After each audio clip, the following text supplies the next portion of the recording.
ಶ್ರೀ ಗುರುಭ್ಯೋ ನಮಃ. ಮಾಯಕಾರ ಪ್ರಭುವೇ ನಮಃ. ದೀಪಾವಳಿ ಹಬ್ಬ 19ನೇ ತಾರೀಕು ಹಗಲು ನೀರು ತುಂಬುವಂತಹ ಹಬ್ಬ. ರಾತ್ರಿ ಚಂದ್ರೋದಯ ಕಾಲದಲ್ಲಿ ನರಕ ಚತುರ್ದಶಿ ಅಭ್ಯಂಗ ಮಾಡಬೇಕಾಗಿರುವಂಥ ಸಮಯ ಚಂದ್ರೋದಯ ರಾತ್ರಿ 4:42.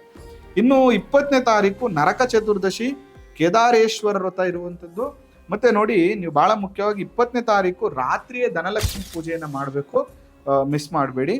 ಇನ್ನು 21ನೇ ತಾರೀಕು ವಿಶೇಷವಾಗಿ ಅಮಾವಾಸ್ಯೆ ಇದೆ, ಮತ್ತು ಅದನ್ನು ದೀಪಾವಳಿ ಅಮಾವಾಸ್ಯೆ ಅಂತ ಕರಿತೀವಿ. ಮತ್ತು ಬಲೀಂದ್ರ ಪೂಜೆಯನ್ನು ಯಾರೆಲ್ಲ ಮಾಡ್ತಿರಲ್ಲ ಅವರು 21ನೇ ತಾರೀಕು ಮಾಡಬೇಕು. ಇನ್ನು 22ನೇ ತಾರೀಕು ದೀಪಾವಳಿ ಹಬ್ಬ ಮತ್ತು ಬಲಿಪಾಡ್ಯಮಿ ಇರುವಂಥದ್ದು. 23ನೇ ತಾರೀಕು ವಿಶೇಷವಾಗಿ ಯಮದ್ವಿತೀಯ ಅಂತ ಏನು ಕರಿತೀವಿ, ಆ ಯಮದ್ವಿತೀಯ ಬಂದು 23ನೇ ತಾರೀಕು ಇರುವಂಥದ್ದು.